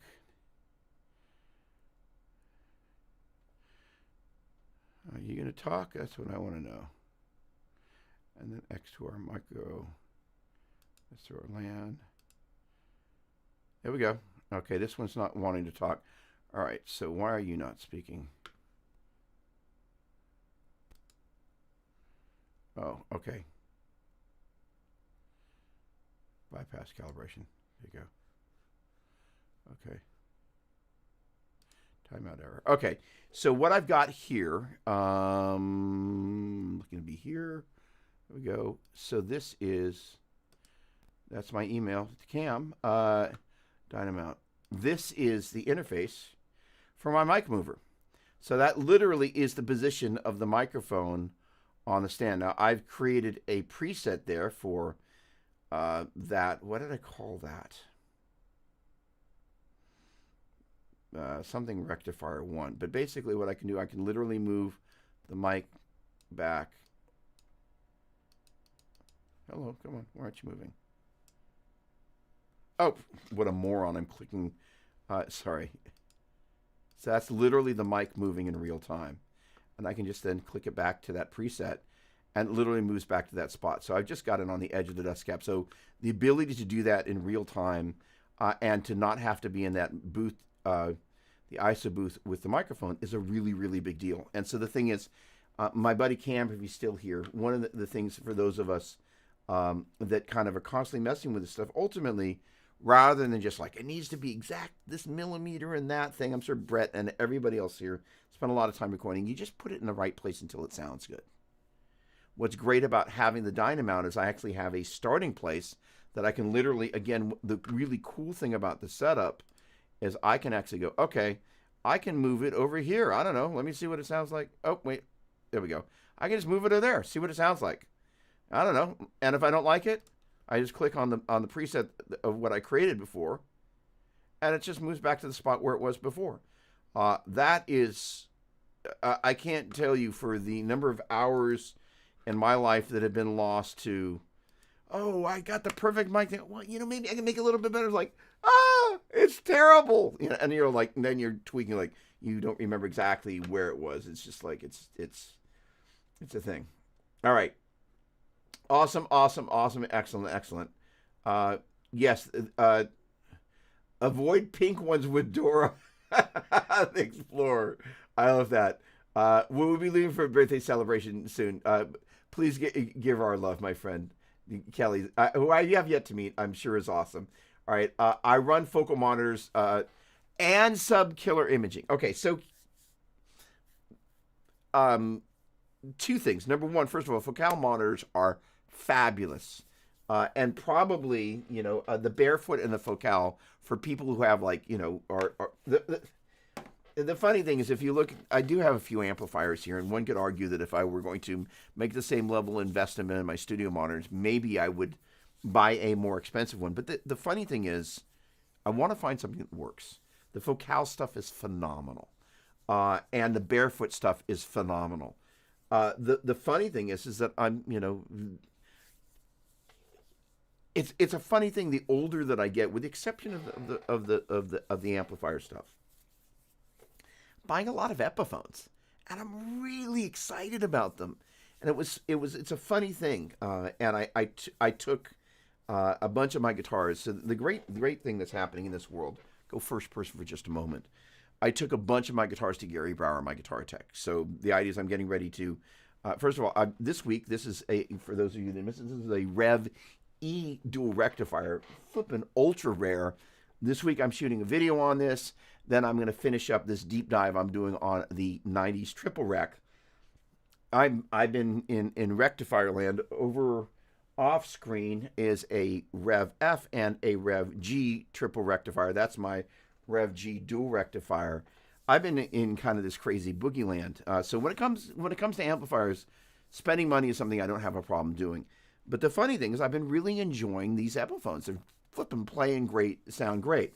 So it was really interesting, having this conversation with Gary Brower about Gary works on everybody's guitars, about how much I've been enjoying the guitars, and just it's a very interesting thing because, there is a depending on you and Brett, we've had this conversation. There is, and it's certainly a feeling that I used to have a bias towards Epiphone guitars. I was like, you can't get a Gibson. I've been playing these guitars, and gosh darn it, the most important thing that I'm looking when it gets back to the studio monitor things, like I want to pick up the guitar. I want something to happen. If I pick up the guitar and something happens, it wouldn't have happened if it weren't for that guitar. I'm in. And I've just had that happen over and over with these Epiphones. Where is this guitar? Stallion, come here. This guitar, it's a funny thing. A conversation with my buddy Andrew, who is he's actually part of the Gibson family. And I was telling him I'm actually playing this instead of my 7-string. So this guy I keep tuned to C sharp, and that's drop B. And it was just a really interesting thing. How much I love playing this guitar. I mean, I'm like, and it super. I mean, first of all, it's gorgeous, but most importantly, it sounds great in the track. And I've just played the snot out of it. But I'm going to go back and play some 7-string when I get back into triple rec land. And the point, the conversation is, for me, it's like when I pick up a guitar, I don't care how expensive it is or how inexpensive it is. I want to have a great experience when I pick it up. So there we have it. Jim, how you doing, my friend? Waiting around to my aunt's 100th birthday. Happy birthday. Awesome. Nothing guitar, but it's a special. That is a very special day. Wish her our best, please. Hold on. I can do this. Hold on. Uh,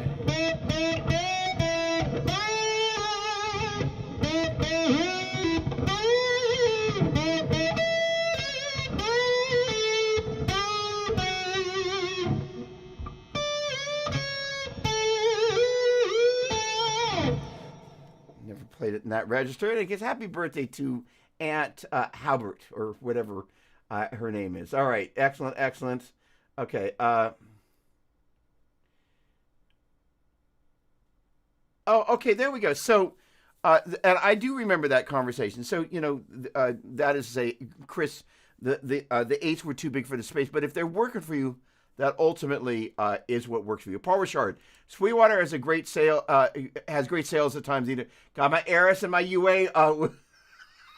The flock. I love you guys.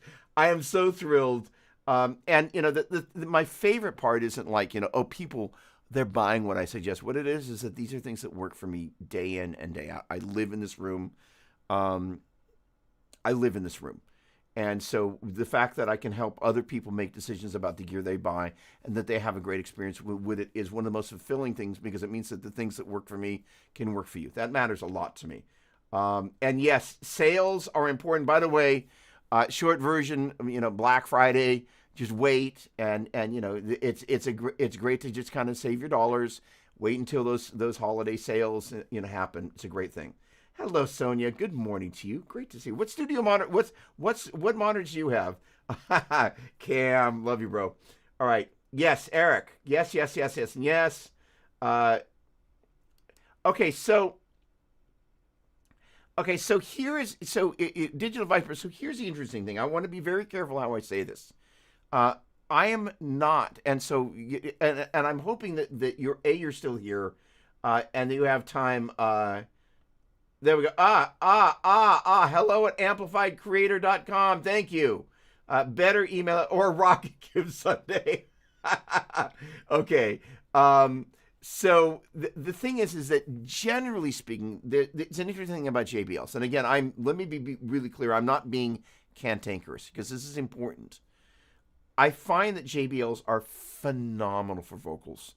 There is a certain, I'm going to kind of go here and I'm going to make a strange face and I'm going to make a kind of a vocal masking thing here. Not that vocalists want to sound like this, but this area of your vocal diction that goes from here to here and all that area between there and there is really, really, really important to be able to nuance in your monitors if you're doing a lot of vocals. It's vital. I don't do a lot of vocals down here, although I certainly talk a lot. But the vocal production of the voice talking versus the vocal production of the voice singing, two completely different things. So I do not confuse the two. However, the thing that makes JBLs phenomenal for vocals has some artifacting in the guitar register that, in my experience, makes them not my favorite guitar monitors. So and I'm saying this not to be disagreeable or cantankerous. I'm kind of curious to get your take on that. And are you recording any vocals as well? So please let me know. Okay. Good. Oh, wow. Okay, so first of all, the great thing about Marshalls, and there are Marshalls here. I'm not gonna lie. There are one of my favorite amps. It was one of those things, and this is going to be hopefully a good answer to your question, Jim. There is a Hendrix amp. So the story is Jimmy, had these different amps, and a bunch of which he got from Marshall, or I don't know, Jimmy filled out the warranty card or something. So this amp shows up out of whatever comes into the Marshall factory, and they're like, oh, this is an old amp, serial number, like the Hendrix amp. And so it was a JTM 5100, I think is the model number. I may get that piece wrong, so I apologize.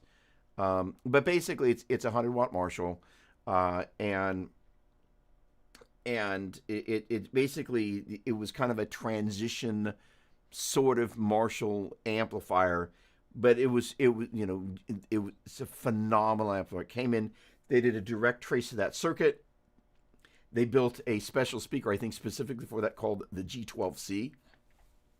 And so I ended up, there was a period of time I inherited a little bit of money, and I got fixated on buying one of those amps, but I wasn't going to spend that kind of money on it without going and playing one in a music store. So I went down to the music store. I normally, by the way, anytime you go to buy an amp or something, take one of your known instruments so you know what to expect. But in that particular instance, I was coming up from Palm Springs, and I kind of passed through the store. And the other thing is, when you're going to buy something like that, bring cash. One, the dealer doesn't get digged on a credit card, and two, when you put down a stack of cash on somebody's thing, on the counter, and go, this is what I'm willing to spend to do this, you have a tremendous amount of bargaining power. So the thing is that, and I don't mean beat people up, I mean you have a tremendous amount of bargaining power. So I went down there, and my whole thing is I go down, and I can tell by hitting the strings which Strat I was going to pick up. It's like bing, bing, bing, that one. Pulled it, I plugged in, and I can see, I start playing, and there's kind of loft in this place, and I see this guy that's upstairs. I don't know what you see, accountant, the owner, bookkeeper, owner, whatever, and his head cranes around, and I could tell the look on his face is, what in the world is this guy playing through, and is that the amp that I pass by every day that and it was just kind of affirmation. I'm like, okay, I'm not leaving here without this thing, but we're going to make a deal on this. Phenomenal amplifier. But had I not played through it and had a chance to double check, I wouldn't have bought it. I wasn't going to spend that much money on it. So with these Blues Breakers, I've played one at a NAMM show that I thought was great. There are a couple of different eras of these Marshall reissues that you want to be a little bit more careful of. And the other reality is, sometimes some amps sound better than others. There is a combination of availability of parts. Sometimes, let's say there's Susie and there's Joe. Maybe Susie's a little bit better on the line than Joe is. Do you want to buy an amp that Susie put together online, or do you want to buy the one that Joe put together on the line? And the other thing is that then, I didn't find one this week. Let me double check this real quick. Hang on a second. Maybe I did, and I can show you in person. So I mentioned there was going to be a WTF section this week, but I may or may not get to it. But hang on a second. Give me a moment. And this is what's kind of funny about this is that I spend a huge disproportionate amount of time researching important gear that I need to get. To complete some of the things that I need to do, because the gear is an important part of it. Let's see. See if I can find, not that. Sorry, I apologize for the watching me type bit. The short version is, right, I wonder if this was it. Okay. Where the hell is Lower Lake? I know this guy. What? Oh, that's crazy. All right, sorry. I'm slightly distracted. Huh. Okay. All right, the short version is this. I never buy a piece of amp gear that shows signs of rust. Ever. It means that like something either seeped into it in storage, a beer got spilled on it and didn't get cleaned up. Kiss of death, I won't touch it. So all that to say, if you're buying something that's used, you want to make sure that the person that's owned it, and for example, all right, let me just jump in here real quick, Jim, because I want to actually, I think I can demonstrate some of what my point is here. See, we're going to get there. Let's get over to Chrome. And there we go. This should be where I want to be. No, that's not where I want to be. How about there? There we go. All right. Hopefully this is the right one. Nope, that's not it either. You can see Mesa 412. You know what I'm looking at. There we go. Is that going to be it? No, one more. Sorry, people. Almost there. All right, here we go. That should be what we're looking for. There we go. All right, so let's get back over here real quick. So, so this was really what inspired the WTF section. So we're going to take a little bit of a left-hand turn into WTF. And WTF is basically gear that you never want to buy. This is what inspired this whole little thing. And also kind of it gives you some insight into my buying practices. All right. Now, this is a Digital X.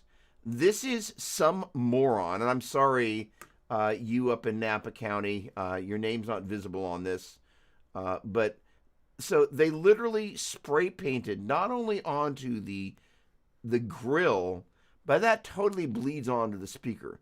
That was what inspired the WTF moment. This person, you don't want to buy anything from them because, like, the person that would do this in a drunken stupor speaks of drunken stupidity.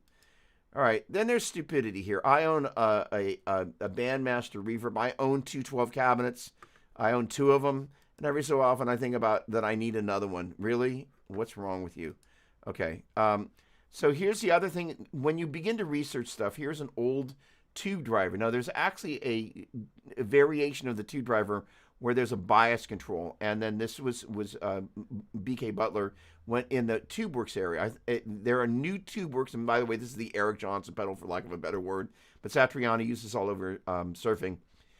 You can buy these new from Bob BK Butler himself on Reverb.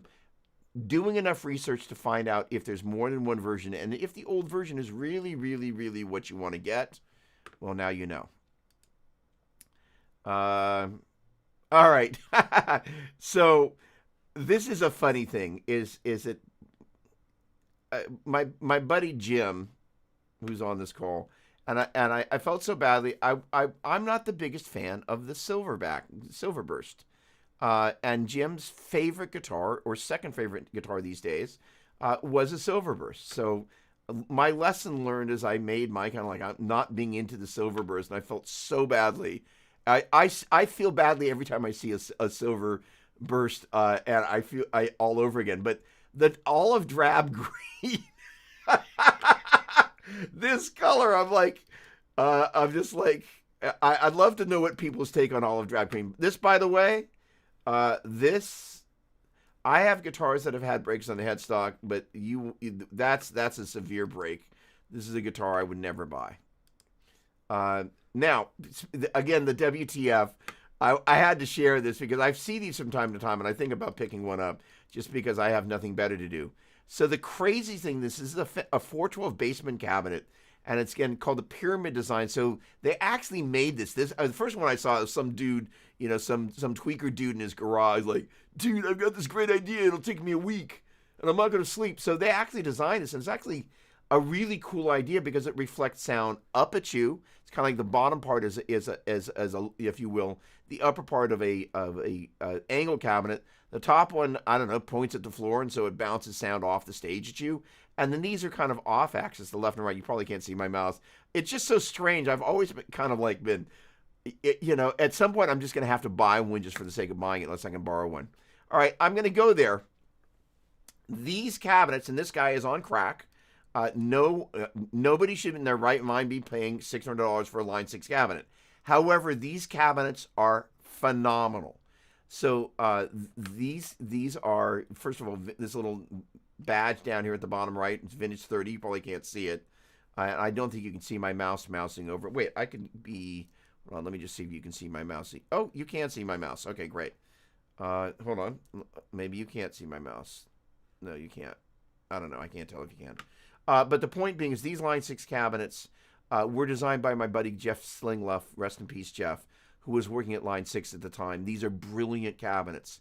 If you get a chance to get one of these on the cheap that's loaded with vintage 30, they're really well made, but not $600 worth of well made. WTF. This person's on crack.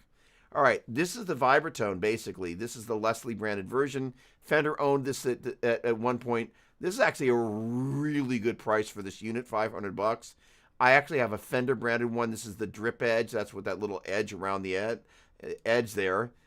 This should, there you go. There's the pedal there. So this has the pedal that allows you to adjust the speed and turn it on and off. For $500, this is a really good price. If you're looking for a little Stevie Ray right there, this is it. Those are killer. All right. For those of you not in the know, and this is always about a little bit of a research. Now, this cabinet is pretty disgustingly filthy. And this is actually a really great example of what I was talking about in terms of, Jim, in terms of your Marshall. If you see a photo and there's this kind of crap lying around, like my studio looks like half the time, but it looks like somebody's garage where it's just out there and it's filthy and it's dirty, you want nothing to do with this. So the deal is, but if you look at these dust caps, these are small. I saw this and I went out and did a little bit more research. These almost undoubtedly are Celestion Vintage 30s. So a 412 cabinet with V30s for $250, it's a smoking deal. Now, this little bit of business, you start seeing stuff like this on the back where they started messing with the back plate there. You're kind of like, who knows what silly stuff they've done to this thing. However, there are times once you do a little bit of research, and again, the small dust cap here, there, and Carvin put these in a lot of different ways. They use some different speakers. They use some eminent stuff in there. But generally speaking, when you see these smaller dust caps, and the other thing that I'll do is I'll go out on a reverb. I'll do it as an example. So here we go. We're going to go into Dopplerville. We're going to go into reverb. I'm going to go Carvin. And this is exactly what I did, but this will hopefully help you for 12. Holy cow, I have a guitar lesson that starts in 4 minutes. But what I want to show you, which is kind of go, this is how I begin to go in. So if you take a look, this is a little larger dust cap. So this is not it. That's interesting. All right, now we're going to head into Dopplerville. This is actually really interesting what I'm seeing here. So this guy right here, if you look at these dust caps right here, those are the smaller Vintage 30 dust caps. Okay, this guy right here, what's really interesting is those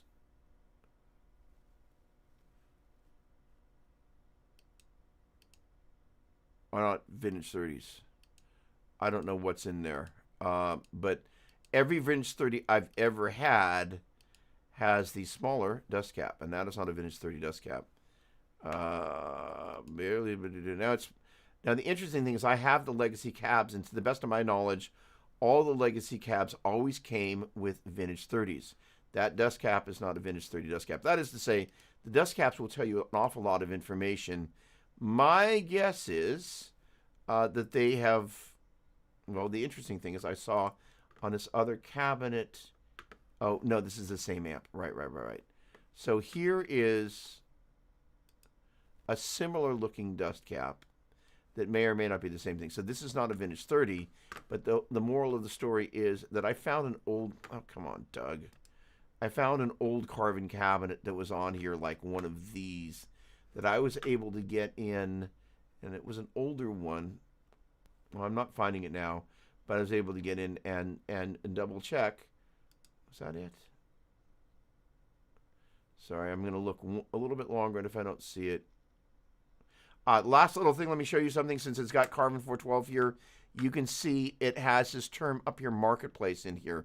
And for those who've seen me do this a bunch of times, I apologize. You go to All Filters.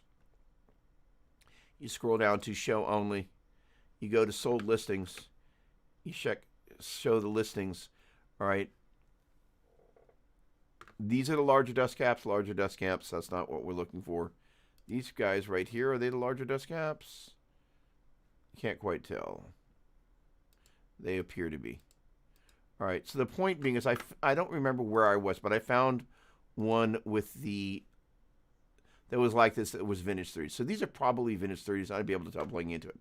Last but not least is that rigid case for amplification.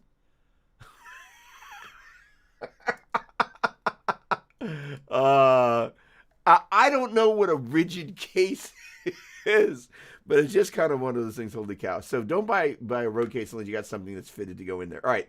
Hey, look, I got to get out of here in a hot second.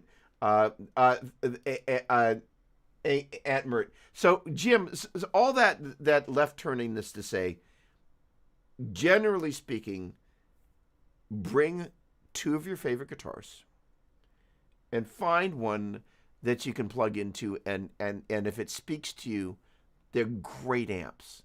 But there's some different variations. It's kind of like Marshall has done different reissues of the Plexi. Same, again, those Blues Breakers. They can be really, really, really cool. I played one at the British Pedal Company booth in Anaheim at one of the amp shows. I was like, oh, this amp's got mojo. And that's the whole thing. You want to plug in and feel a connection, right? I'm using the Event 2020 BAS. What is more important is that I invested heavily in my acoustic treatment. Okay. I have to go teach a lesson, so I'm going to need to go. So thank you, Sonia. This room, although you can't see it, a little bit of reflection, a little bit of absorption, eliminating standing waves. This room is treated. Treatment is hugely important. Arguably, if you only live in your headphones and are only using cabin amp sims, less so, but it's hugely important. All right, everybody, have a great day. What a pleasure hanging out, and I look forward to seeing you next week. Thanks so much for letting me share my Saturday with you and sharing your Saturday with me. Cheers. Bye for now. Warmest regards. Thanks again. Jim, let me know how it goes.